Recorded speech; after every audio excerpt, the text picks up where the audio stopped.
Contamos con Raúl Alonso Sáez, que nos hablará, que es coordinador de la Red de Bibliotecas de Museos, BIMUS, del Ministerio de Educación, Cultura y Deporte. Es licenciado en Geografía e Historia por la Universidad Complutense de Madrid, especializado en Historia del Arte, doctorado en el Departamento de Historia y Teoría del Arte de la Universidad Autónoma de Madrid. Ocupa plaza de funcionario de carrera desde el 2007 en el área de colecciones de la Subdirección General de Museos Estatales y coordina la Red de Bibliotecas de Museos BIMUS y el proyecto de elaboración de tesauros del patrimonio cultural. Y hoy nos va a hablar sobre la Red de Bibliotecas de Museos, un servicio público para los ciudadanos, conceptos y funciones. Creo que está muy interesante. Gracias, Raúl, por venir.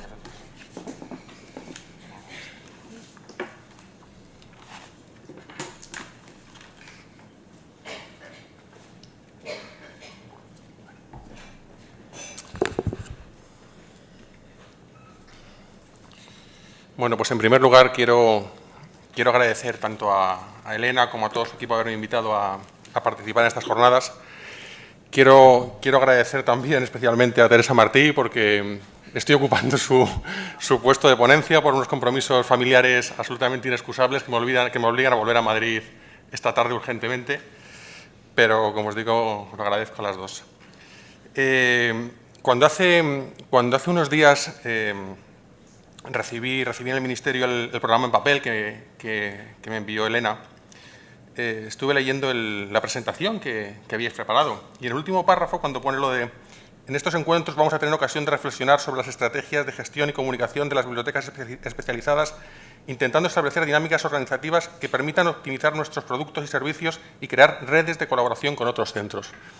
Básicamente, eso es lo que define el proyecto que os pretendo contar hoy, que es la creación de la Red de Bibliotecas de Museos. A ver que os lo pongo.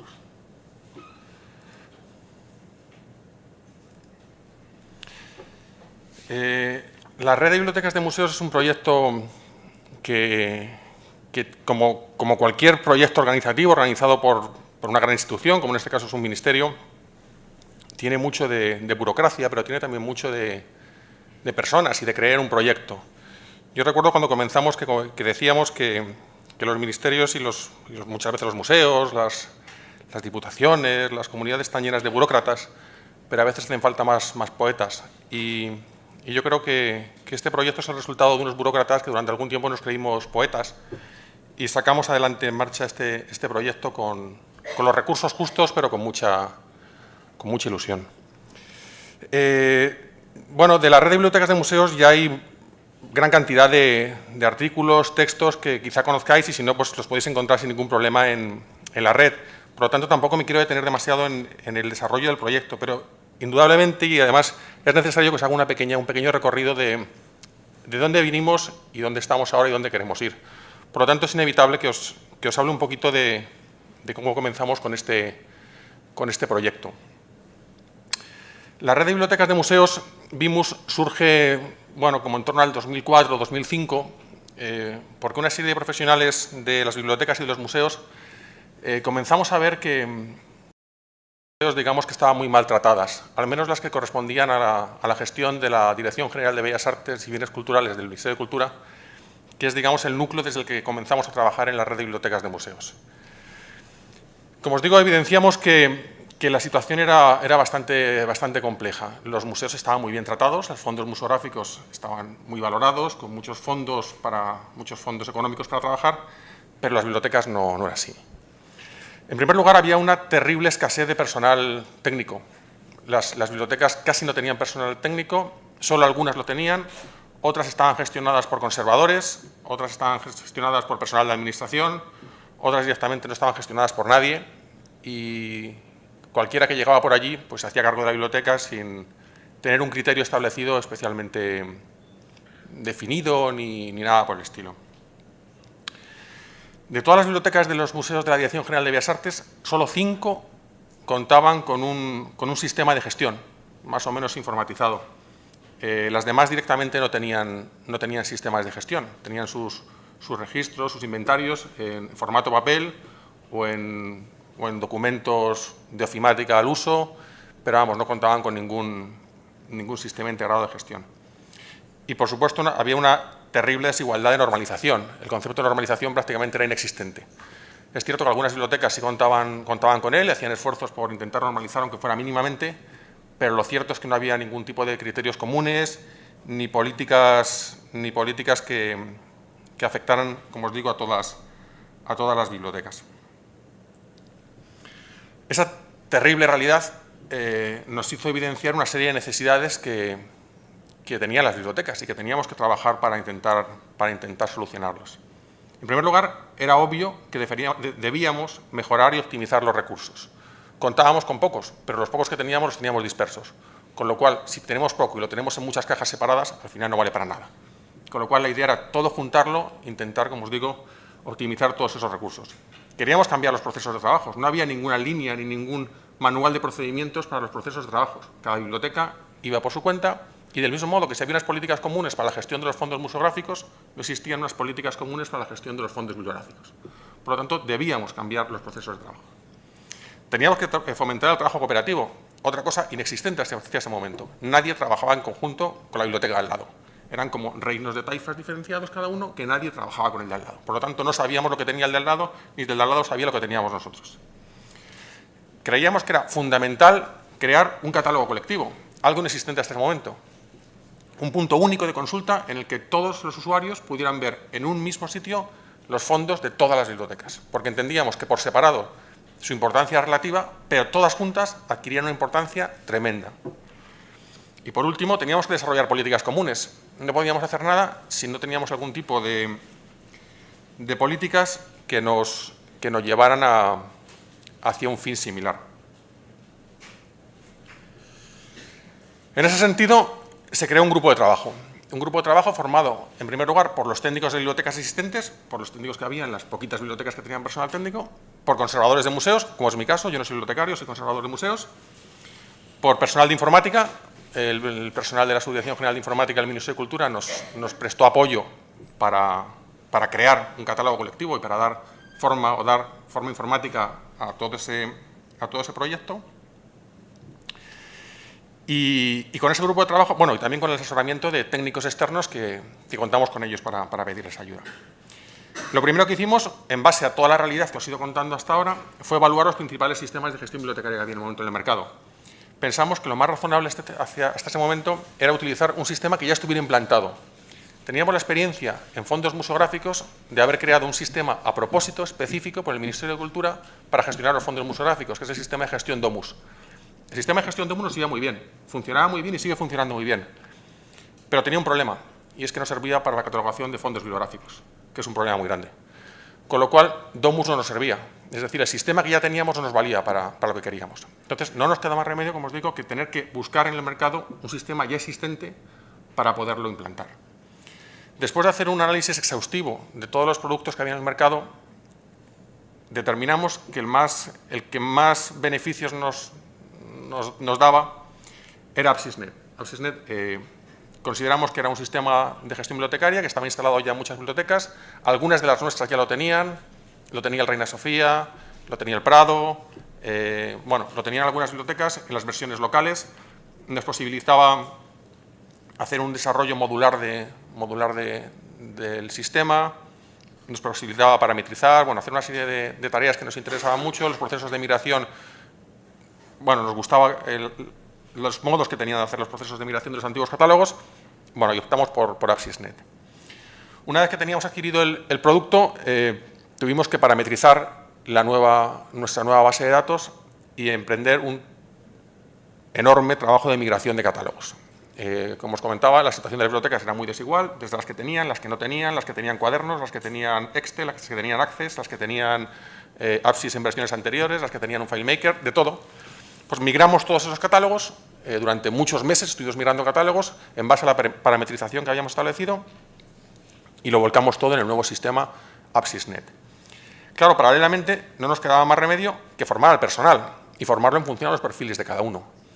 Si recordáis, os decía que había de todo. Por lo tanto, hicimos un calendario de cursos muy amplio que iba desde cursos de administrador para el personal técnico que manejaba las bibliotecas, cursos a un nivel medio para el personal que no controlaba demasiado y cursos muy básicos para el personal que con mejor voluntad que conocimientos técnicos pues se había encargado de la biblioteca.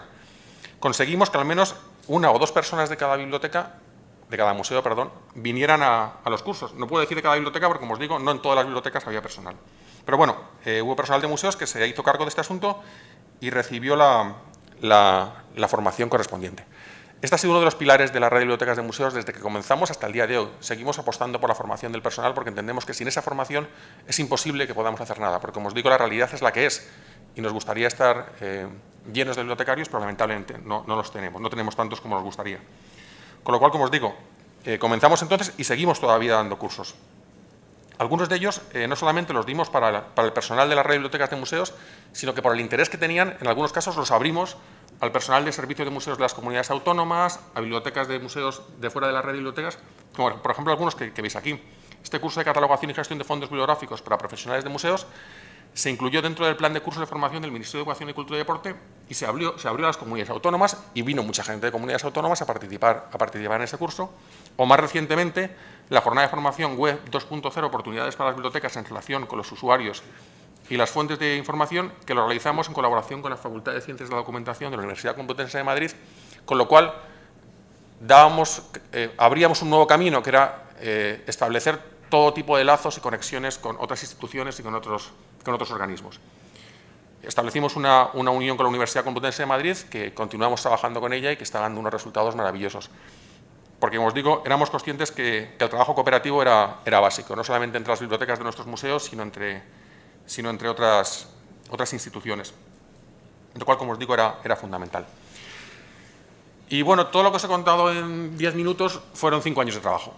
Entonces, estos 5 años de trabajo dieron como resultado que en noviembre de 2009 naciera la red de bibliotecas de museos BIMUS, que, como os digo, fueron muchos años de trabajo, pero por fin salió.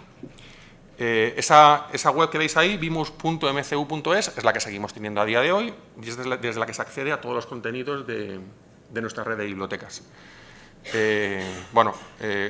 Fue un esfuerzo tremendo sacarlo adelante, pero bueno, por fin conseguimos que la red estuviera en la calle y, lo que era más importante, que el catálogo colectivo estuviera en la calle. El catálogo colectivo salió, como os digo, en noviembre y posibilitaba ya las búsquedas en los catálogos de todas las bibliotecas que formaban la red de bibliotecas de museos. Este catálogo colectivo en línea de BIMUS, este bimus.mcu.es, sale en noviembre de 2009 con cerca de 250.000 registros de las bibliotecas. En noviembre de 2011, el año pasado, estábamos ya por 530.000, habíamos subido a más de medio millón de registros. Bien, es cierto que coincidió con una ampliación de la red, con la incorporación de dos bibliotecas muy significativas, como fue la del Museo del Prado y el Museo Nacional Centro de Arte Reina Sofía. Como os digo, con esa incorporación superamos ya el medio millón de registros y a día de hoy, los últimos datos que tenemos de octubre, pues estamos por los 558.000 registros en la red de bibliotecas de museos. Como os digo, para los que trabajamos en este proyecto resulta sorprendente ver estos datos cuando, como os digo, la realidad que ahora que empezamos era la que era muy complicada. ¿Quién forma la red de bibliotecas de museos? Pues aquí os los presento.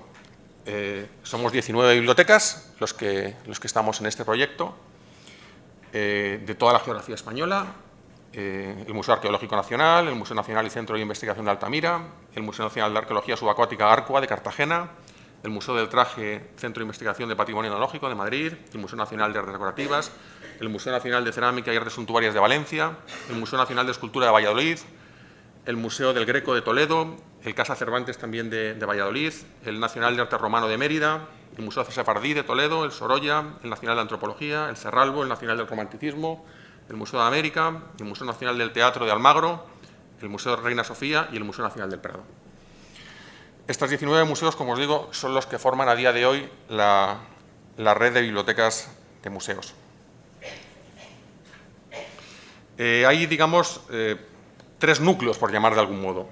Del número 1 al número 16 son los museos gestionados directamente por la Dirección General de Bellas Artes, son, digamos, el núcleo primigenio que creó la red de bibliotecas de museos.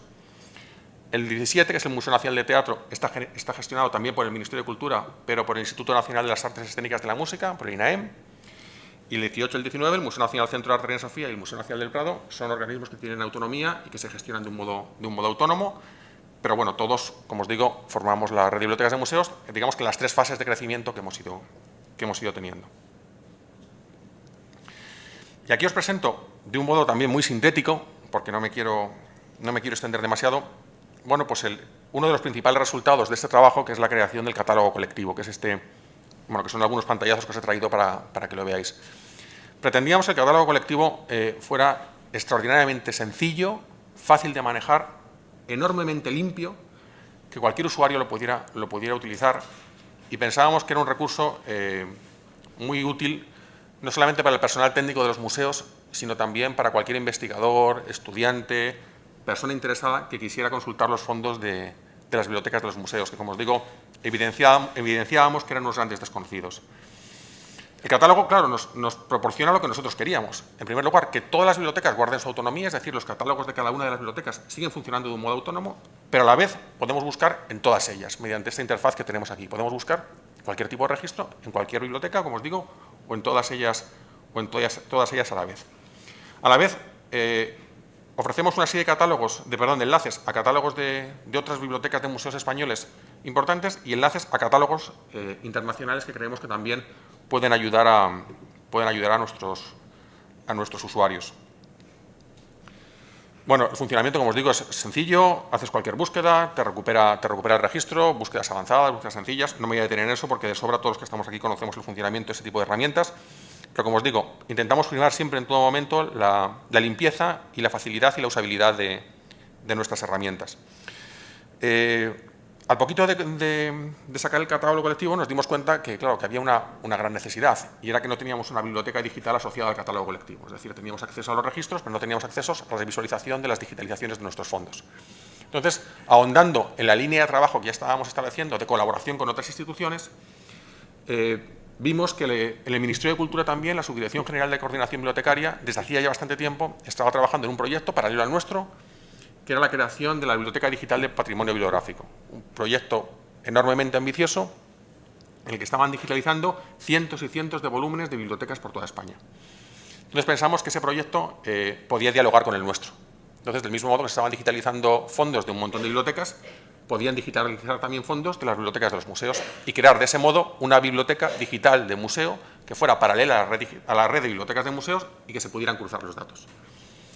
Establecimos las pertinentes reuniones y acuerdos y, bueno, pues conseguimos que así fuera y que en el marco del proyecto la Biblioteca Digital de Patrimonio Bibliográfico se comenzaran a digitalizar fondos de las bibliotecas de nuestros museos. De tal modo que se creó la Biblioteca Virtual de Museos. Entonces, veis que en estos registros, si uno va a la parte de abajo, pone ver copia digital. Si uno pica en ese sitio, en ese link, pues te lleva a la digitalización del registro. Como podéis entender, de los más de 500.000 de registros que tenemos en BIMUS, no todos ellos están digitalizados. Pero bueno, hay un porcentaje significativo y cada vez vamos ampliándolo en la medida que los recursos y las necesidades pues, nos lo van permitiendo. Una de las características que tiene el fondo en conjunto de la red de bibliotecas de museos es que tenemos ejemplares manuscritos desde el siglo XII hasta la actualidad. Es decir, el ámbito es amplísimo. La temática es enorme, os podéis imaginar que desde el Museo Sefardí hasta el Museo de Arqueología Subacuática, hasta el Reina Sofía, lo que nos encontramos es absolutamente de todo. En primer lugar, estamos primando la digitalización de fondo antiguo, que por especiales medidas de conservación es difícilmente accesible para los investigadores y que entendemos que es una forma que cualquier usuario pueda acceder a este tipo de fondos, como os digo, que son extremadamente delicados. Recientemente hemos digitalizado todo el fondo de la Biblioteca de Ultramar del Museo de América, todo el fondo antiguo del Museo Sefardí, buena parte del fondo antiguo del Museo del Greco. Hace 2 días hemos presentado la digitalización de toda la parte cartográfica del Museo Nacional de Arte Romano de Mérida. En fin, estamos digitalizando, como os digo, toda la parte fundamentalmente de fondo antiguo que entendemos que es la más sensible y la más difícil de presentar a los usuarios. Creamos también una interfaz que dialoga con la anterior, de tal modo que posibilita la búsqueda específicamente en aquellos registros que están digitalizados. Por si algún usuario únicamente quiere ver registros digitalizados, también lo puede hacer. Tenemos una una interfaz que así lo posibilita. Se hacen búsquedas también y te lleva también al registro correspondiente y te posibilita su visualización. A día de hoy tenemos digitalizadas unas 300.000 páginas aproximadamente, que se corresponden con unos 2.000 títulos. No es que sea una cantidad enorme, pero creemos que es significativa y seguimos trabajando en ella porque entendemos que a los usuarios y a los investigadores pues les interesa este tipo de herramientas. Cada puerta que hemos ido abriendo nos ha ido dando camino a otra puerta diferente. Cuando pusimos en marcha la Biblioteca Digital de Museos, la primera consecuencia que tuvimos es que se nos invitó a participar en proyectos europeos. Se pusieron en contacto con nosotros diferentes instituciones europeas porque este proyecto les interesaba. Entonces, fruto de esta biblioteca digital, pues comenzamos a trabajar. En primer lugar, se integró en Europeana, en Hispania y en Europeana, como no podía ser de otro modo, y gracias a Hispania y Europeana, los portales de contenidos europeos, comenzamos a trabajar en proyectos específicos de desarrollo de contenidos digitales. En concreto, ahora mismo estamos trabajando en dos proyectos europeos de la red de bibliotecas de museos, que son en los que hemos incluido a dos museos: al Museo Sefardí, que está participando en el proyecto Judaica Europeana, que es un proyecto que reúne colecciones hebreas de toda Europa, que estamos obteniendo unos resultados extraordinarios. El Museo Sefardí es curioso porque, hablando de los museos que os hemos comentado, uno de los museos que más visitas recibe de todos los de la red de bibliotecas es el Museo Sefardí de Toledo, que llama la atención. Es un museo pequeñito, pero es una cantidad enorme de visitantes que recibe este museo. Y el hecho de haberle incluido en un proyecto europeo hace que aún reciba más museos. Hemos notado cómo el pico de visitantes ha subido porque hemos dado a conocer esta institución. Hemos colgado en Europeana y hemos incluido en este proyecto buena parte de los fondos museográficos y, lo que es más importante para lo que a nosotros nos interesa, una buena parte de los fondos de la biblioteca, al mismo nivel. Ya no hay diferencia entre fondo museográfico y fondo bibliográfico. Todo se presenta al mismo nivel, todo se pone en común del mismo modo y todo es el Museo Sefardí, los fondos bibliográficos y los fondos museográficos. Algo que supongo que a lo mejor en algunas de las instituciones que vosotros trabajáis está perfectamente controlado y asumido, pero que en los nuestros os puedo asegurar que no era así. Había una primera división y una segunda división.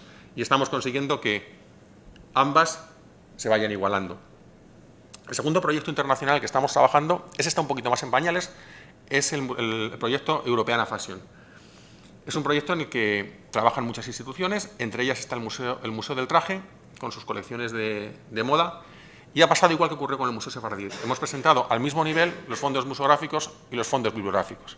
En este caso, es más, hemos presentado más fondos bibliográficos que fondos museográficos. Es la primera vez en los que la balanza se ha invertido. Los fondos bibliográficos, por la colección tan increíble que tiene el Museo del Traje, de patronaje, documentos de biblioteca de autores, diseñadores y demás, ha adquirido más protagonismo esa colección y es la que estamos trabajando ahora. Es un proyecto de 3 años. En 2012 presentamos la primera parte, 2013 y 2014. Con lo cual, como os digo, conforme vamos entrando en unas fases, se nos van abriendo otras diferentes y esta, en concreto, estamos encantados con ella y, como os digo, está dando unos resultados, creemos que bastante satisfactorios. En 2011, hace un año ahora, en noviembre de 2011, la red de bibliotecas de museos sufre uno de sus cambios más importantes y más enriquecedores. Y es que en ese momento se incorporan el Museo Nacional Centro de Reina Sofía y el Museo Nacional del Prado. Es un crecimiento tanto cuantitativo como cualitativo importantísimo. Se amplía en una cantidad enorme de fondos la red. Cualitativamente, indudablemente, la visibilidad que se da a la red es enorme. Estábamos todos encantados. Fue un trabajo muy costoso porque conseguir la incorporación técnica de las dos bibliotecas, fueron prácticamente un par de años de trabajo de parametrizar, cuadrar, entrar, poner, en fin. Fue un poquito complejo, pero finalmente el resultado fue extraordinario y nos obligó a hacer una serie de modificaciones en nuestro pack de búsquedas, porque una, digamos, de las condiciones que se establecieron en esta integración es que tanto el Museo del Prado como el Museo Nacional Centro de Arte Reina Sofía debían mantener la autonomía de sus catálogos, como es lógico, como pasa con todas las bibliotecas, pero en este caso debían tener un mayor nivel de autonomía. La diferencia es que actualmente la red de bibliotecas de museos, todos los museos que estaban hasta entonces estaban radicados en unos servidores en el Ministerio de Cultura, ahí está radicada la red de bibliotecas de museos, y todos los museos de toda España se comunican con esos servidores vía web, directamente. Pero tanto el Museo del Prado como el Museo Nacional Centro de Arte Reina Sofía pidieron mantener sus colecciones, no en esos servidores, sino en los propios servidores de sus respectivos museos, de tal modo que ellos gestionaban específicamente sus colecciones. Entonces, lo que se tuvo que establecer fue un sistema de pasarela para que el servidor central nuestro se contactara con los servidores de los respectivos museos y se comunicaran entre sí. Entonces, bueno, el usuario lo que ve es lo mismo, puede buscar en cualquiera de los checks que veis aquí, Museo del Prado, Museo Reina Sofía, o el primer bote común, por llamar de algún modo. Si marcas los tres, te busca en todo, y si marcas en separado, pues te busca en el museo que quieras. Y posibilita que el usuario pues recupere registros, si quiere, de todos los museos. Como os digo, es enormemente sencillo y sigue en la línea con la que estábamos trabajando. Pantallas muy limpias, en las que los usuarios se puedan manejar de un modo muy sencillo y cualquier perfil de usuario pueda acceder a estos contenidos.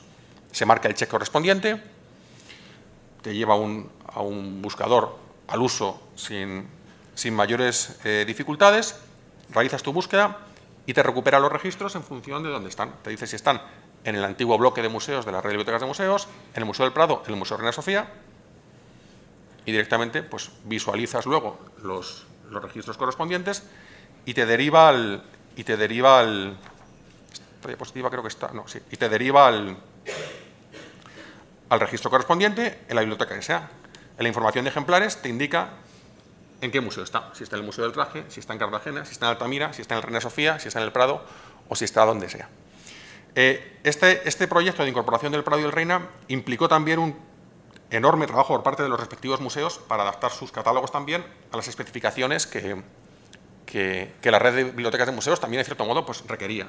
En muchos casos, esos trabajos se continúa trabajando en ellos y, bueno, y de hecho, el Reina Sofía, imagino que Bárbara os lo comentará, recientemente han actualizado un OPAC extraordinario que posibilita una mayor comunicación con la red de bibliotecas de museos, que funciona maravillosamente bien y que estamos encantados y que, bueno, que nos enriquece también enormemente a la red de bibliotecas de museos por el trabajo tan excelente que han hecho en el Reina Sofía para la adecuación de su OPAC.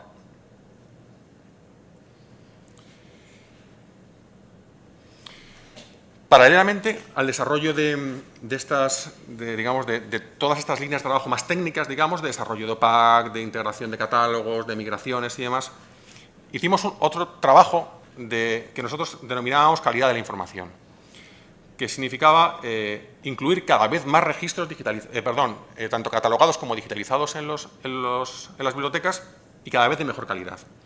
En ese sentido, hemos hecho un esfuerzo muy grande por ir dotando cada vez de personal técnico en las bibliotecas, pero en aquellos casos en los que no ha sido posible o que el personal que hay es un personal con una formación media, digamos, se han establecido campañas de catalogación, según las cuales contratamos cada 2 años aproximadamente entre 20 y 25 catalogadores que los mandamos a las bibliotecas de los museos para que apoyen en los trabajos de catalogación, digitalización y para que trabajen en el día a día de la biblioteca. En el 2011 se hizo la primera campaña.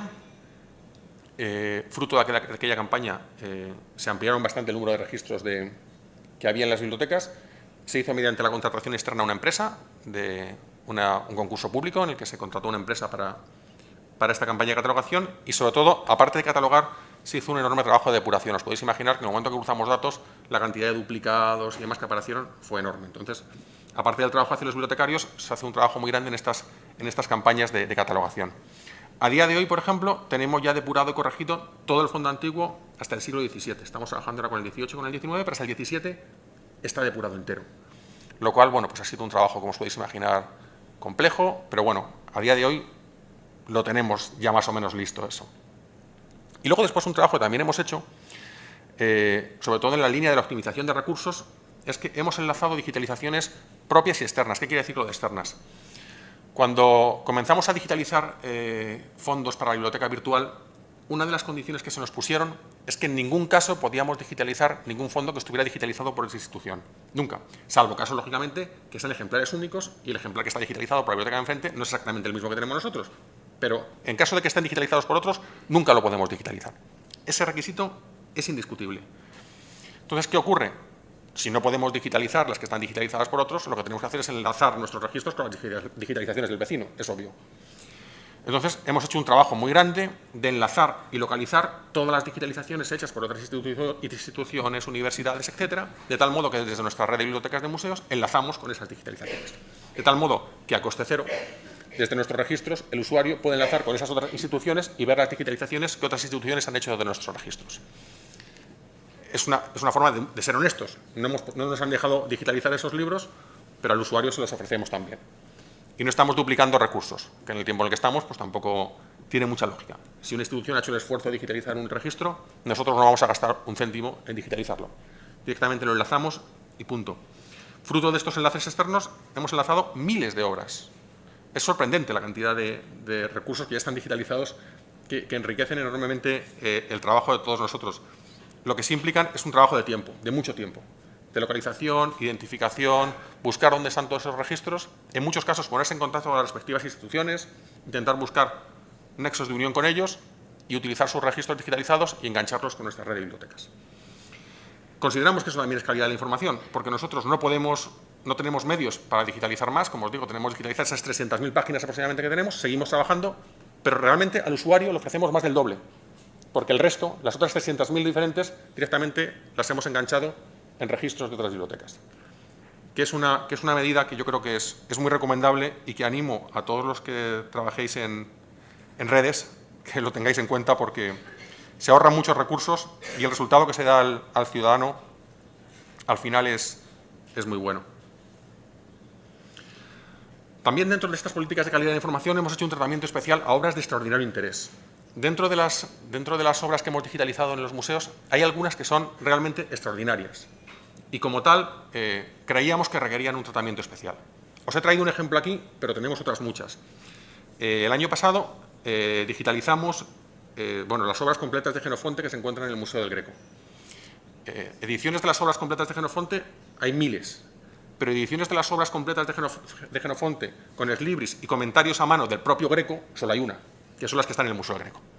Entonces, este ejemplar se conserva allí, era un ejemplar que tenía el Greco y que él lo utilizaba, lo leía y, lo que es más interesante, lo comentaba. Entonces, ese ejemplar se digitalizó, se hizo un trabajo de digitalización especial el libro ha recorrido medio mundo porque ha participado en exposiciones pues como os digo, en medio mundo, fundamentalmente porque el Museo del Greco estuvo cerrado durante una serie de años, los grecos viajaron y con los grecos viajaba el Jenofonte. Y las instituciones pedían el Jenofonte porque se difundió gracias a la Biblioteca Virtual de Museos.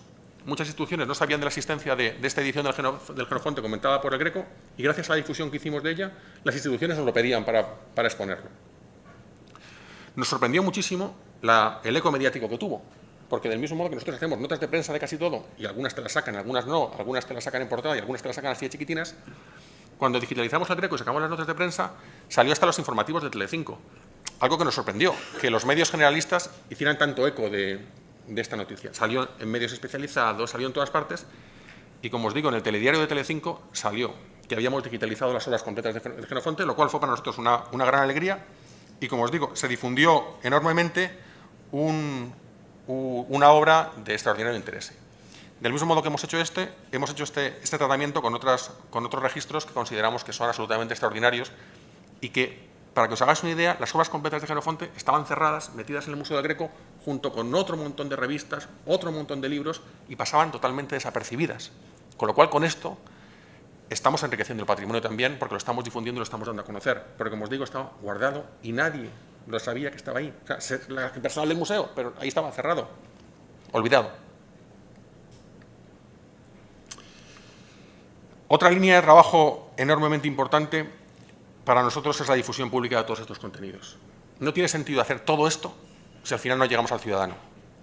Para nosotros, de hecho, es el principal objetivo. Somos conscientes que esto es un servicio público. Y si no somos conscientes de llegar a los ciudadanos con nuestro trabajo, no hacemos nada, absolutamente nada. Podemos invertir todo el dinero que queramos, podemos contratar a toda la gente que queramos, podemos gastarnos un dinerón en hacer todo tipo de aplicaciones informáticas, desarrollarlas y demás. Pero si no somos capaces de llegar a esa persona que está en su casa, o a ese niño que está en el instituto, o a ese investigador, no ha valido para nada lo que hemos hecho. Eso lo teníamos muy claro desde el principio. y hicimos un importantísimo esfuerzo en que esta difusión entrara en el mayor número de vías para que llegara al mayor número de personas. Y establecimos tres líneas de comunicación y difusión. Una difusión mediante web y redes sociales, otra, intentar tener el mayor eco posible en medios de comunicación y la participación en congresos y jornadas como estamos aquí ahora mismo. En lo que se corresponde a la difusión web y redes sociales, bueno, pues hemos hecho un esfuerzo enorme. En primer lugar, desde el punto de vista institucional, el Ministerio de Cultura, el actual Ministerio de Educación, Cultura y Deporte, conseguimos que apostara por el proyecto y que nos hiciera portada de la home del Ministerio en cada uno de los proyectos que hemos ido sacando. Cuando nació la red, cuando se incorporaron Prado y Reina, cuando hemos incorporado digitalizaciones nuevas, cuando hemos hecho migraciones de nuevos registros, cuando hemos organizado cursos y jornadas, siempre todas esas noticias han sido portada del Ministerio de Educación, Cultura y Deporte. Que puede parecer muy obvio, somos del Ministerio y por lo tanto pues el Ministerio nos debe sacar en portada. Bueno, pues eso no es tan obvio. Si tenemos en cuenta que desde el Ministerio se llevan los archivos, se lleva el cine, se lleva el teatro, se llevan ya hasta los toros, todo se lleva desde el Ministerio, pues que de repente te cojan un proyecto tuyo de la red de bibliotecas de museo y te lo saquen en la portada, hay que hacer un importante esfuerzo de convencer a aquellos que son los que dan el botón para que te lo saquen. Bueno, pues conseguimos que eso fuera así y todo lo que hacemos nos lo sacan, pese a que otros proyectos no tienen esa misma visibilidad. Hicimos también un gran esfuerzo en redes sociales. El esfuerzo que hacemos de las redes sociales, de la red de bibliotecas de museos, siempre hay que ponerlo, hay que contextualizarlo. Cuando Elena nos comenta ahora la cantidad de proyectos que hacen con las redes sociales, cuando mañana Araceli nos cuente lo que hacen, que te quedas loco cuando te cuentan las cosas que hacen, o cuando seguro que muchos de vosotros contéis la cantidad de cosas que hacéis con vuestras redes sociales, bueno, pues hablar de lo que nosotros hacemos es estar en pañales. Pero nosotros que convivimos, digamos, por dos vías de comunicación en redes sociales. Por un lado, los museos tienen sus redes sociales, que hacen todas esas cosas que vais a contar, que contáis cada uno de vosotros, hacen sus actividades, sus talleres, cada uno mantiene sus actividades.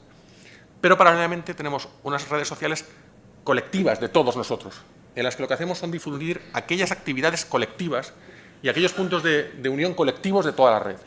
Por lo tanto, aunque queremos hacer actividades, aunque montamos encuentros, aunque hacemos un montón de cosas, no llegamos al punto de especificidad de cada uno de los museos en el desarrollo de cada una de sus actividades, porque es que no podemos competir con eso. Entonces, lo que intentamos es dialogar entre lo que va por el canal común de todos nosotros y por el canal de cada uno de los museos, de tal modo que no nos pisemos, pero seamos complementarios. Ese es el principal trabajo que tenemos con nuestras redes sociales. Por lo tanto, no generamos tantos contenidos como el que genera un museo con sus actividades. Nuestro objetivo no es generar actividades, es coordinar y desarrollar una red, pero intentamos amplificar e impulsar todo lo que hacen los respectivos museos. Somos conscientes que el canal común de la red de bibliotecas de museos tiene una enorme visibilidad y sabemos que todo lo que metemos en el canal común contribuye a visualizar y amplificar lo que se hace en los museos. Indudablemente, cuando el Museo del Prado hace una actividad, no hace falta amplificarlo. Pero cuando el Museo Nacional del Romanticismo hace una actividad, a veces se necesita que le empujemos un poquito, porque a lo mejor llega a un número de gente muy reducido. O cuando el Museo Sorolla hace una actividad, a lo mejor se necesita que le demos un empujoncito para que se vea. O cuando el Museo de Arqueología Subacuática de Cartagena hace una actividad, se interesa que desde la red social común le demos un empujoncito. Tenemos también un Twitter, que funcionamos del mismo modo, de un modo más colectivo, y tenemos también un canal Vimeo en el que hemos colgado algunos vídeos, nuestras jornadas y demás, pero como os digo, nunca podemos pretender ser una red social de un museo, porque somos otra cosa. Es una herramienta colectiva y como tal así la entendemos. La siguiente línea de proyección exterior es el eco en medios de comunicación. Es fundamental. Todo lo que hacemos lo difundimos por notas de prensa y lo mandamos a todos los medios de comunicación. Eso sí es una responsabilidad de la red de bibliotecas de museos. Los museos muchas veces no pueden llegar a determinados medios de comunicación, pero desde el Ministerio, cuando lanzamos una nota de prensa, llega a los medios de comunicación. Con lo cual, hemos mandado y hemos tenido eco de todo lo que hemos hecho. Desde lo que os enseñábamos antes de la digitalización del Genofonte hasta todas las actividades que hemos realizado. Es fundamental. Es fundamental que los medios de comunicación se hagan eco de las actividades que uno hace, de los progresos que uno tiene. Si no llegas a este público general, no llegas a nadie.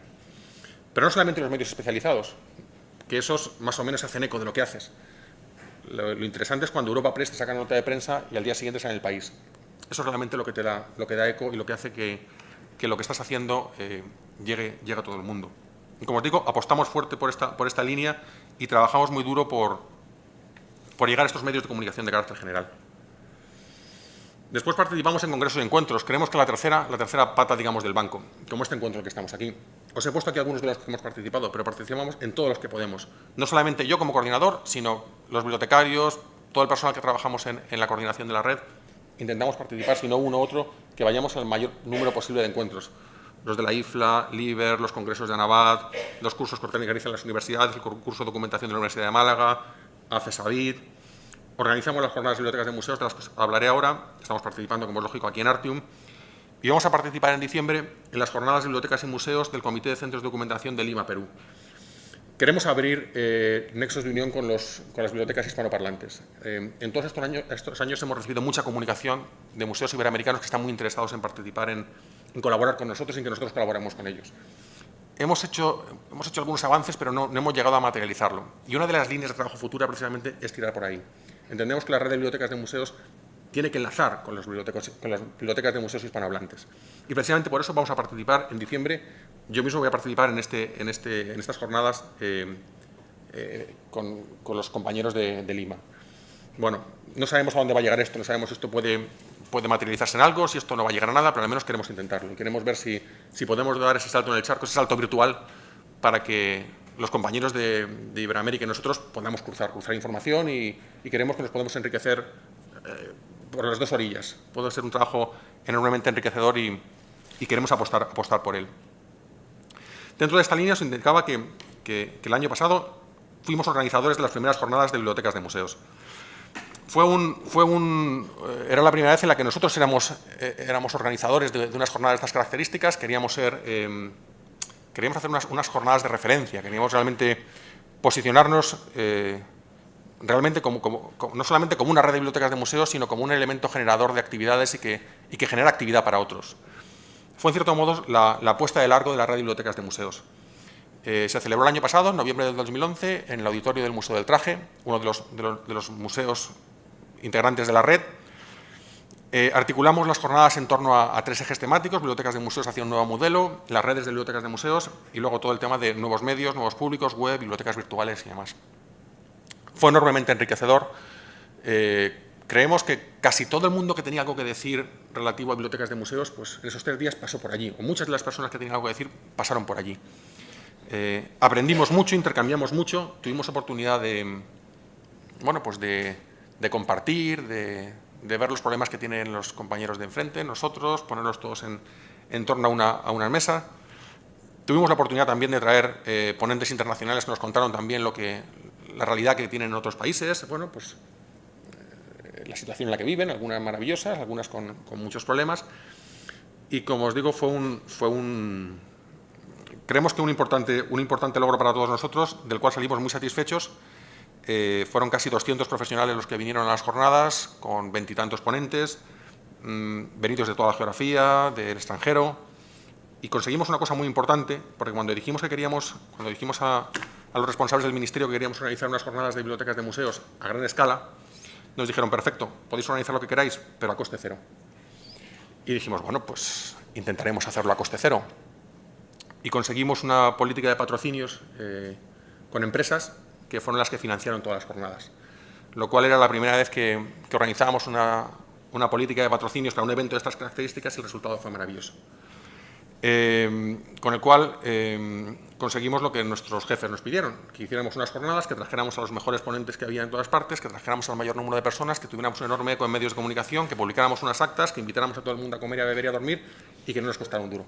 Bueno, pues se consiguió. El resultado también es que ahora en noviembre, hace 2 días, hemos publicado las actas. Entonces, yo os animo a que las veáis. Las actas están publicadas en la web del Ministerio de Cultura, y si no, es muy sencillo: os metéis en Google y ponéis Facebook Vimus, directamente ponéis Facebook Vimus, os va a derivar al Facebook de la red de bibliotecas de museos y vais a poder descargaros libremente y gratuitamente las actas de las jornadas. Creo que han quedado muy bien, y creo que es una forma de dejar por escrito todo lo que en aquellos días se habló, se debatió, se reflexionó, y creo que al final de ese tipo de jornadas lo que queda es esto: son estas actas en las que uno puede leerlas, uno puede estudiarlas, uno puede analizarlas, y realmente es es el pozo que queda de todo ese trabajo. La idea que teníamos era, en los años impares, intentar ir haciendo jornadas. En primer lugar, porque desde Artium organizan unas jornadas maravillosas en los impares, perdón, me estoy liando, en los pares, y en los impares hacerlo nosotros. Bueno, hicimos las primeras en el 2011, perdón, en el 2011, en el 2012 presentamos las actas y en el 2013 queremos hacer las segundas jornadas. Ya estamos trabajando en ellas, todavía no, por supuesto, estamos todavía empezando, pero pretendemos que sean también en el otoño del 2013. Estamos todavía planteándonos posibles ponentes, líneas y demás, pero tenemos ya más o menos definido, aún no está cerrado, que la sede de las jornadas, esto lo avanza aquí porque todavía esto no está publicado en ningún sitio, pero previsiblemente la sede de las jornadas va a ser también en una de nuestras bibliotecas, como es lógico, en este caso será en el auditorio del Museo del Prado, que es una de nuestras bibliotecas también, y ahí se celebrarán las segundas jornadas de bibliotecas de museos en el 2013, a las que, por supuesto, estáis todos invitados. Después, para concluir, porque tampoco me quiero alargar demasiado y quiero dejar luego algunos minutos por si alguien quiere hacer alguna pregunta, organizamos actividades, no solamente desde los museos, sino que nosotros colaboramos en la organización de muchas de las actividades que hacen los museos, bien sea desde un punto de vista logístico, bien sea desde mandando personal, participando de diferentes maneras. Os he puesto aquí una pequeña selección, porque como os podéis imaginar, son muchos museos que hacen muchas cosas, pero os pongo cosas específicas de bibliotecas. Bueno, pues organización de talleres. Estos talleres que veis aquí, bueno, pues son talleres recientes, los que estamos haciendo ahora. Este de libro como una casa, el libro como una casa, los equilibristas de las palabras, que lo hace el Museo Casa Cervantes de Valladolid, que es un museo muy pequeño, un museo que tiene, la colección del museo son 400 piezas, es una casa museo, es un museo encantador, muy chiquitín, pero que hace actividades increíbles como este taller. La alfombra parlante del Museo del Traje, que es un taller para niños, destripando los cuentos también, que lo hace el Museo de América, sobre todo con temática precolombina. Organizamos visitas comentadas a las bibliotecas, que es una forma también de que la gente que va a nuestros museos sepa que detrás del museo hay una biblioteca y que pueda acceder y que esa puerta está abierta y a la que pueda acceder cualquiera, puede sentarse uno a leer, a investigar, acceder. Hacemos muchísimas visitas comentadas de las bibliotecas. Hacemos diferentes certámenes y concursos, el concurso de poesía, que es el segundo año que lo hacemos, que le damos mucho impulso desde la red social, desde el Facebook de Vimus. Concursos de investigación, porque entendemos que también si fomentamos a los investigadores que trabajen con nuestro fondo, estamos enriqueciendo también nuestro fondo. Por ejemplo, este que os he puesto aquí, el de corto maltés en la judería, es uno de los que hace el Museo Sefardí, diferentes cursos con la temática de corto maltés, por todas las referencias que tenía con el tema de la mesa de Salomón, Sefarat y demás, un tema muy en el que se engancha también con un público juvenil, que por medio del cómic también ha enganchado mucho en estos concursos de investigación. El Museo de América, por ejemplo, tiene también el club Amorci, que es sobre temática también precolombina, en el que mediante la serie de lectura de unos volúmenes de la biblioteca, después se organizan visitas guiadas a la biblioteca, se hacen talleres, se hacen actividades gastronómicas, pero todo parte de un libro de la biblioteca. Es un libro que se selecciona, que se lee y que una vez que está leído se empiezan a hacer actividades en el museo que duran muchas semanas. Y todo, como os digo, el epicentro de la actividad es un libro. Participamos en eventos como el Día de la Mujer, en el cual pues el Museo del Traje hizo una presentación de diseñadoras con figurines y documentación de la biblioteca. El Museo Casa Cervantes nuevamente hizo la actividad de las Cervantas, las mujeres de la Casa de Cervantes. Participamos en eventos efemérides, como el nacimiento de Dickens, en el que el Museo del Romanticismo fue enormemente activo y organizó un montón de actividades. Book Cruising, bajo la tutela de Artium, que nos coordina a todos, participamos también. En el Book Cruising infantil, que el Museo Nacional de Escultura de Valladolid este año lo ha puesto en marcha, ha participado en él y bueno, ha sido muy satisfactorio. Ciclos de lecturas, como este de los 80 años de Antonio Gamoneda en el Museo Sefardí, jornadas de puertas abiertas, etc. Y para concluir, porque no me quiero tampoco, como os digo, demorar demasiado, porque sí me gustaría, si tenéis alguna pregunta, dejaros tiempo, os cuento algunas líneas de futuras que estamos trabajando. Muchas de ellas las he ido exponiendo ya a lo largo de esta presentación. Pero sobre todo, seguimos trabajando en el crecimiento de la red. La red ahora mismo está formada por 19 centros, pero queremos seguir trabajando. Os avanzo ya que tenemos prácticamente cerrada ya la siguiente ampliación, que será con el Museo Lázaro Galdiano de Madrid, con el que tenemos ya las conversaciones ya muy avanzadas y toda la parte técnica está enormemente avanzada. Yo confío que en los próximos meses será la siguiente ampliación de la red de bibliotecas de museos.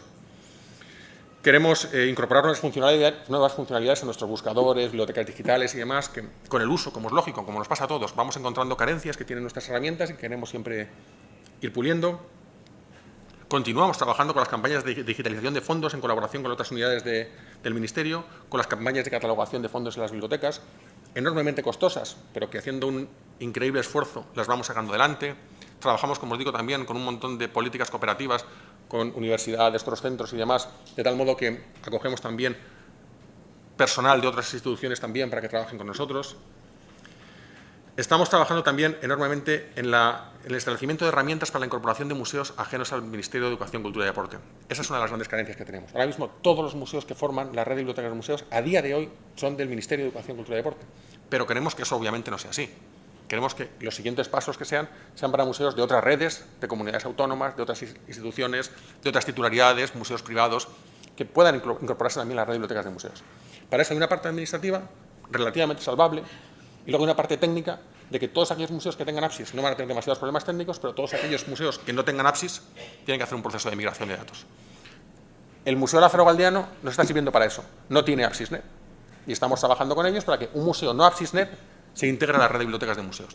El Museo Lázaro Galdiano es una fundación en la que el Ministerio de Cultura participa, pero no es de titularidad estatal, es una fundación. Con lo cual ya estamos abriendo la puerta a que museos que no son del Ministerio de Cultura comiencen a entrar ya en la red de bibliotecas de museos. Pequeños pasos que vamos dando, porque, como os digo, no resulta tan sencillo.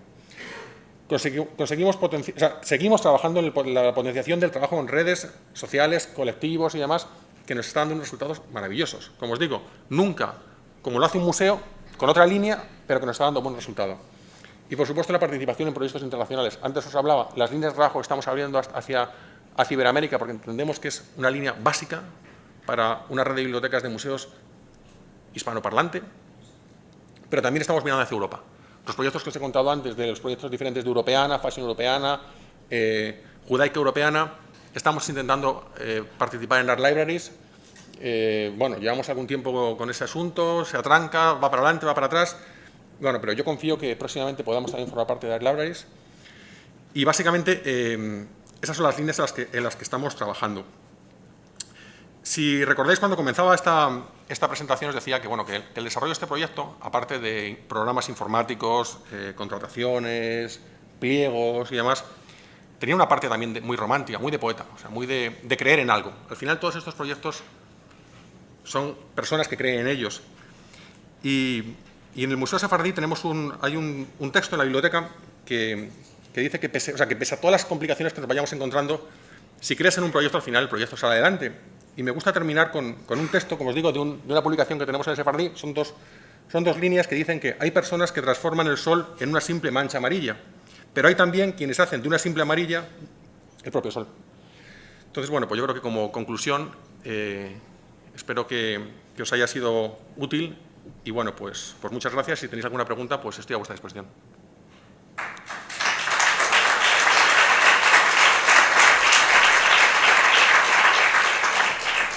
Sí. No sé, perfectamente.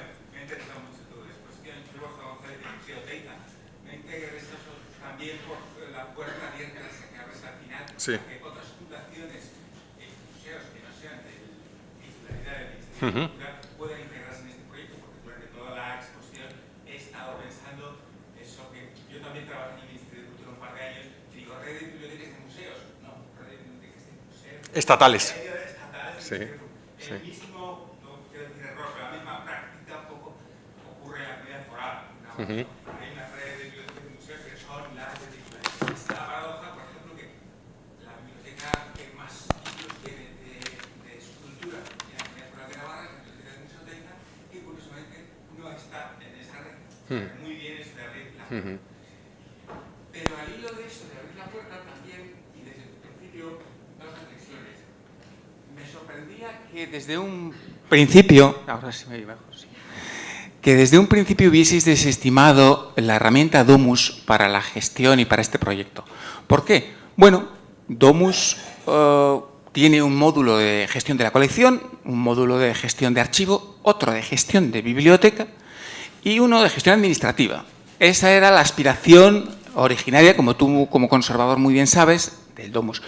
No solo ofrecer esos distintos módulos, sino integrarlos entre sí, porque claro está, desde mi museo y desde otros muchos, pues hemos tenido siempre la aspiración de no crear el catálogo de la biblioteca aislado, sino de integrar, ahí está la palabra clave, integrar biblioteca, archivo, colección y administración en una sola herramienta. Es decir, que si yo tengo una pieza de Jorge Oteiza, el par móvil, la que sea, no solo accedo a un registro bibliográfico, sino que desde la ficha de la obra accedo a la bibliografía.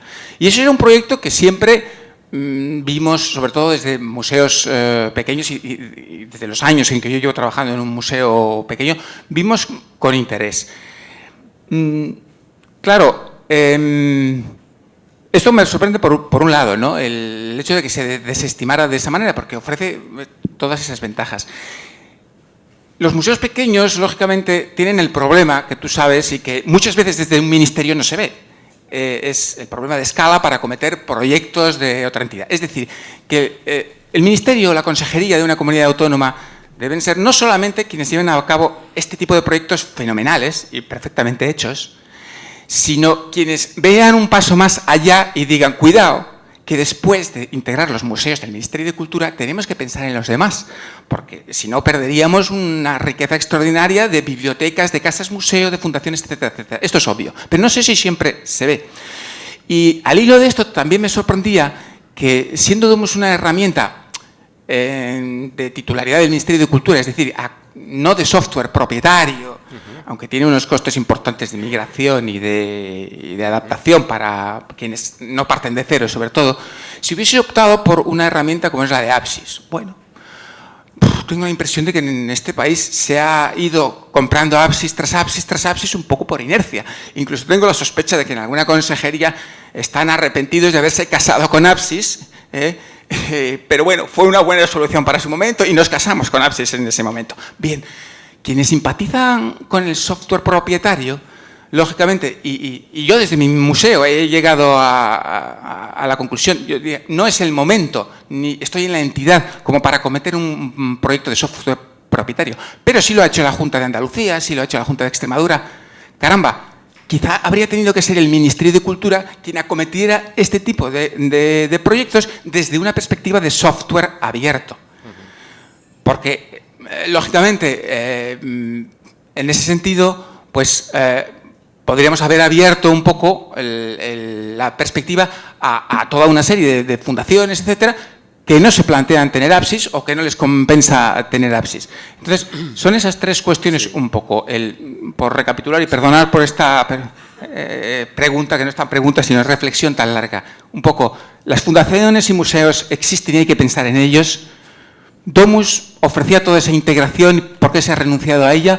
Y, bueno, las herramientas de software propietario, también es verdad, y termino ya de verdad con esto, que he pensado, claro, como el Ministerio, como el Prado no quiere renunciar a su herramienta de gestión de la colección, como el IBAM tiene la suya, como el MACBA tiene la suya, pues se han avenido a hacer esto en la medida en que fueran las bibliotecas.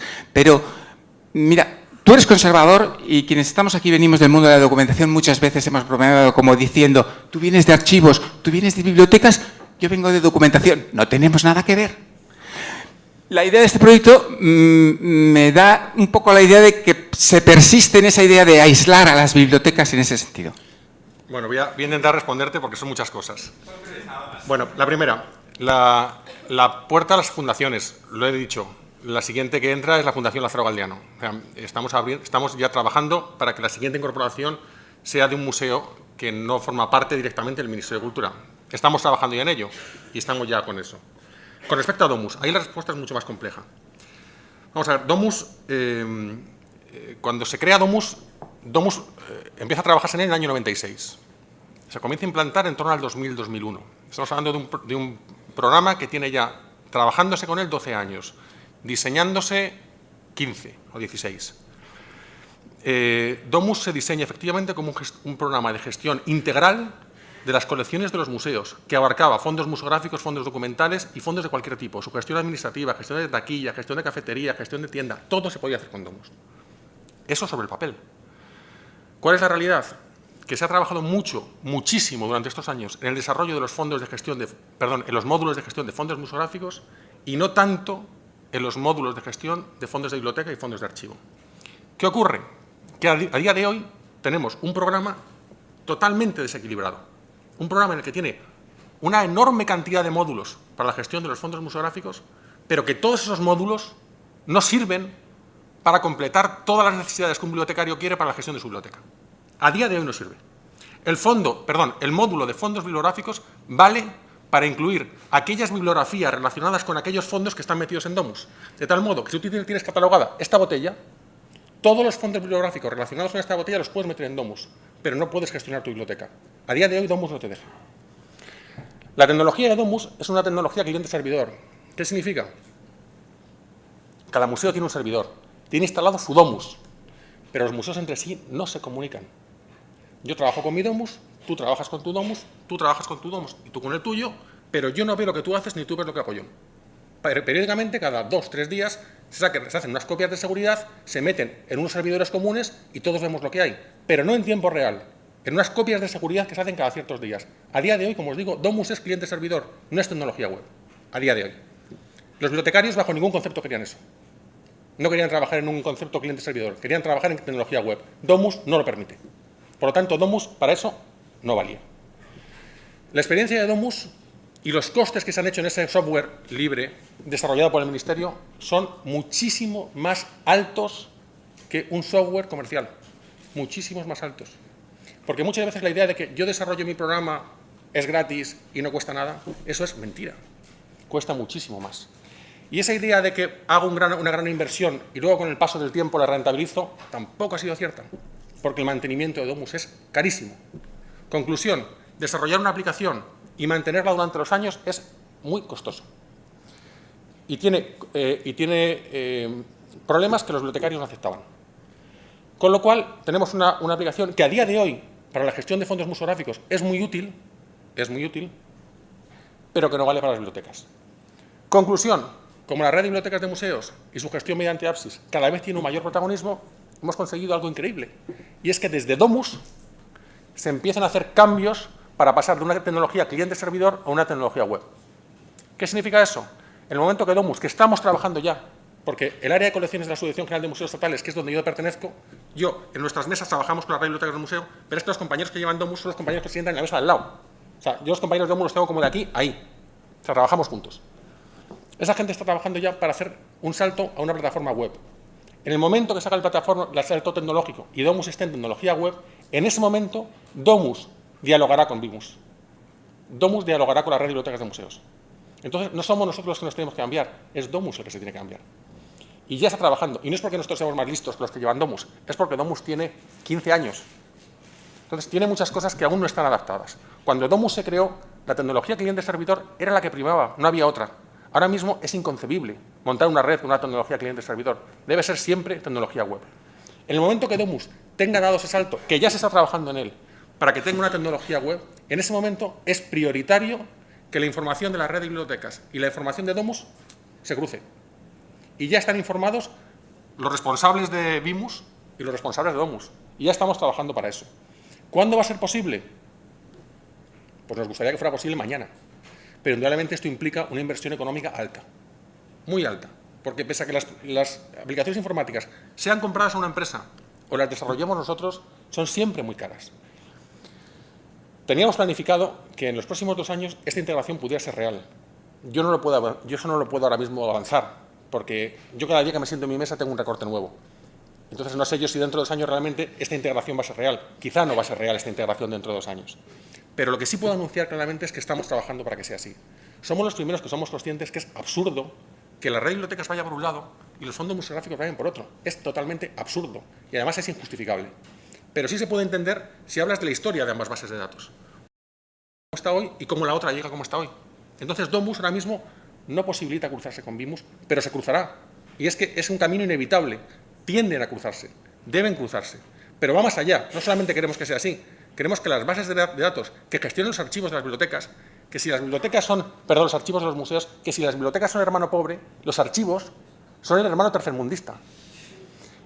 Que en muchos casos no tienen personal técnico, bueno, no, en el 90% de nuestros museos no tienen personal técnico. Y lo que queremos es que tanto fondos museográficos, como fondos bibliográficos, como los fondos documentales de archivos, al mismo nivel se cruce su información, se gestione y se trabaje con ellos. A día de hoy, en muchos museos, para poder hacer eso, se catalogan y se hace un tratamiento de los fondos bibliográficos y los fondos de archivos como si fueran fondos museísticos. Entonces se coge el genofonte que tenemos aquí, se mete en Domus como si fuera un fondo de la biblioteca, del museo. Entonces, se cruzan los datos, pero se le está catalogando como un fondo de museo, no como un fondo de biblioteca. Entonces nos encontramos que tenemos muchos fondos duplicados que están en Domus y que están en Bimus, porque nos interesa que esos datos se crucen artificialmente. Los metemos en Domus y sabemos que al final la gente los va a ver cruzados, pero los estamos metiendo por la puerta de atrás. Y la idea es que no haya falta meterse por la puerta de atrás. Directamente ambas herramientas se crucen. Con respecto a la tercera pregunta, que eran los museos pequeños. Claro que tenemos en cuenta museos pequeños. Si muchos de los museos que tenemos nosotros, os estaba hablando que la Casa Cervantes tiene una colección de 400 piezas. Tenemos desde el Reina, ya, tenemos al Museo Arqueológico Nacional con 1 millón de piezas y el Museo Casa Cervantes con 400. Tenemos de todo. La Fundación Lázaro Galdiano que va a entrar es una fundación intermedia. No es un museo enorme, pero tampoco podemos decir que es un museo pequeño. Es una fundación intermedia y es, fundamentalmente, en cierto modo estamos trabajando y está siendo muy compleja su integración porque estamos actuando un poquito con ellos como el conejito de Indias. Estamos experimentando todos los procesos de integración, migración de catálogos, trámites administrativos de cruce de datos y demás, para que realmente el momento que entre la Fundación Lázaro Galdiano vamos a tener una puerta abierta. Y detrás de la Lázaro van a poder entrar otros muchos. Yo soy incapaz de decirte ahora mismo, dentro de 5 años han entrado 8 fundaciones. No soy capaz de decir eso. Pero sí digo que estamos abriendo esa puerta. Y que en el momento que entre Lázaro podrán entrar más. Perdona que te interrumpa ahí. Y te diré que en ese momento que tengan que entrar esa infinidad de museos pequeños, tendrán que suscribir la herramienta de software propietario, porque la gran entidad que podría haber costeado, la única que podría haber costeado el proyecto, que es verdad que tú dices que es más caro a corto plazo, es decir, es más barato probablemente comprar esas licencias de Apsis que desarrollar, pero si desarrollas pensando en lo que va a venir después, probablemente todos esos museos, no sé si me explico, sí tendrían una migración hacia una herramienta que, pese a los costes de implantación, que es verdad que existen, pues, hombre, yo creo que Domus tenía un módulo que era suficiente para catalogar el fondo bibliográfico. Me imagino que en la gestión de tu proyecto has tenido que luchar con muchas inercias por parte de personal bibliotecario, por parte de personal archivero y muchas inercias, ¿no? Pero, bueno, yo creo que lo que se ha sacrificado ahí fundamentalmente es la idea de la integración, pese a que tú la rescatas diciendo, no, al final vamos a llegar a esa integración aunque lo recortes, pero que se ha sacrificado un poco esa idea. Es la impresión que yo saco. Te digo que es que con Domus fue imposible. Y te puedo asegurar que fue imposible. Y la primera, o sea, el objetivo número 1 era que Domus hubiese sido el software de la red de bibliotecas de museos. Ese fue el objetivo número 1. Pero te puedo asegurar que después de estudiarlo 50.000 veces, y fundamentalmente lo que decían los bibliotecarios, como os digo, yo no soy bibliotecario, Domus no les valía. Hola, buenos días, Raúl. Felicitarte por tu exposición. Soy Juan Antonio Pastor, de la Universidad de Murcia, y yo creo que somos una de las pocas bibliotecas universitarias, junto con Revium, que sufrimos Apsis. O sea que... Pero yo creo que la pregunta aquí, o la duda aquí, no es si Apsis o Domus. La pregunta es, ¿se está utilizando el protocolo Z3950 y se está utilizando MAL 21, pero sea el software que sea? Porque sea el software que sea, si se cumplen esos dos requisitos, sea Domus, sea Apsis, sea Unicorn, sea Coja, entonces no hay ningún problema. Sí, mediante Z3950 ha entrado el Reina y ha entrado el Prado. Claro, entonces, la pregunta es, ¿no? La siguiente pregunta, ¿se podría haber adoptado Coja? Que cumple los dos requisitos, básicos y fundamentales. Y en ese aspecto yo no veo ningún problema con respecto... no soy un especialista en Domus, no sé si cumple precisamente con los requisitos de utilizar MAL 21 como formato de almacenamiento y tampoco tiene el protocolo o tampoco implementa el protocolo Z3950 porque además es un protocolo pensado para el intercambio de datos en MARC. Entonces, partiendo de esos requisitos, evidentemente hay que optar por otra herramienta, ¿no? O bien adaptarla.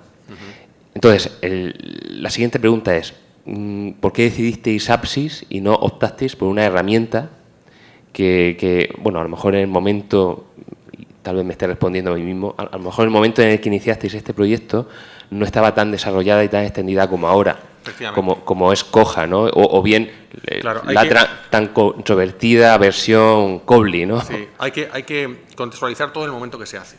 Y es cierto que cuando se toma esa decisión, como antes comentaba el compañero, en cierto modo estás hipotecando muchos años de tu trabajo. En su momento, cuando se decide en torno a 2005, se opta por ApsisNet, realmente la valoración que se hizo de todos los software de gestión documental que había, con mucho era el mejor, entonces. Es indudable que el peso específico que tuvo la opinión de los bibliotecarios era la que más importancia tenía. Ahí los conservadores, en cierto modo, no voy a decir que no opináramos, pero dejábamos, como es lógico, el peso de esa decisión a los bibliotecarios. Nuestra apuesta era por intentar que Domus fuera la herramienta de trabajo. es que no había otra apuesta. Para nosotros era básico que Domus fuera la herramienta de trabajo, pero como os digo, estuvo perfectamente argumentado por parte de los bibliotecarios que eso era imposible. Todos estos protocolos de los que estás hablando, por supuesto, Domus no trabaja en MAR, pero ni por asomo. Y los protocolos Z3950 de intercambio de información vía MAR tampoco los utiliza. De hecho, para que Prado y Reina puedan entrar con el Z39, ellos tienen Apsys y nosotros tenemos Apsys. Es que no había otra forma. O si no, algún software de gestión documental que participara de esos protocolos de intercambio de información. Domus no lo tiene. Pero si Domus no trabaja, como os digo, en tecnología web, directamente no.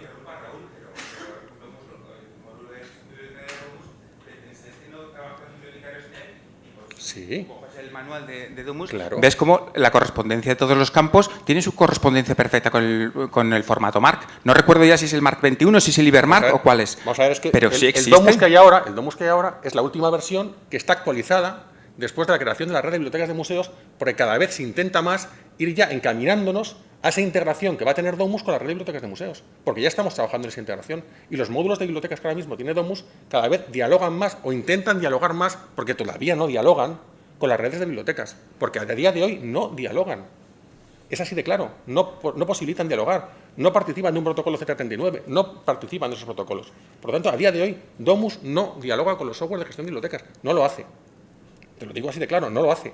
Pero sí estamos trabajando para que lo pueda hacer y para que en el momento que Domus dé ese salto a la tecnología web, podamos cruzar datos desde la red de bibliotecas y desde Domus, y desde Ceres, que ahora mismo es el OPAC, digamos, externo que tenemos de Domus.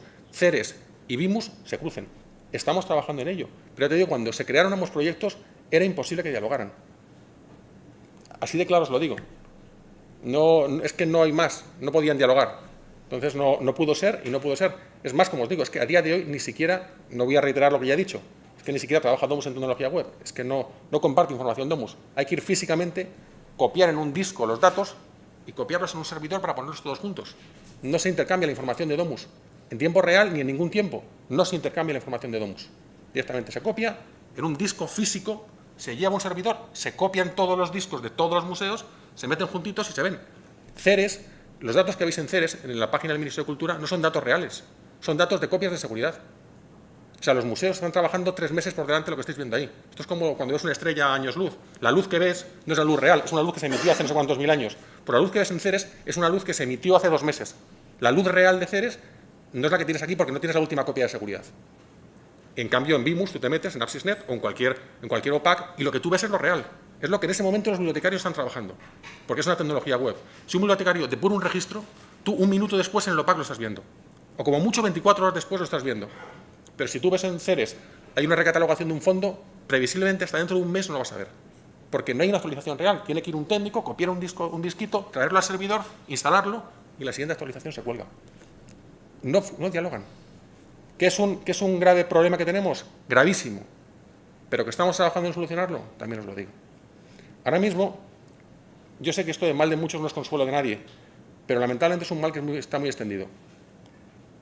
Y ahora mismo lo de que haya software de gestión de bibliotecas por un lado y software de gestión de museos, os lo puede contar Bárbara también.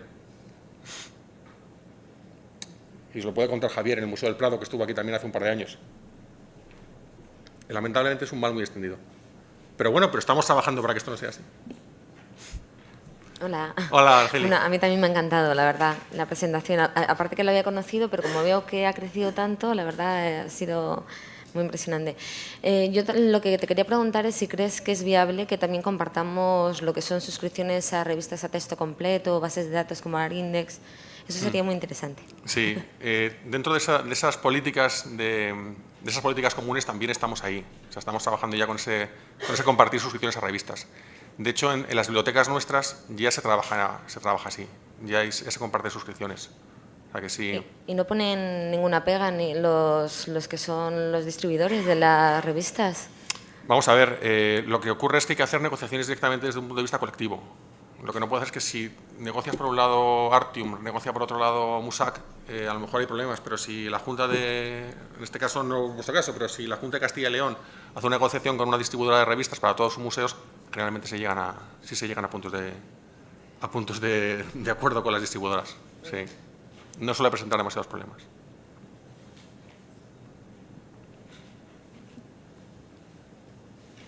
Bueno, pues no hay nada más. Pues muchísimas gracias a todos.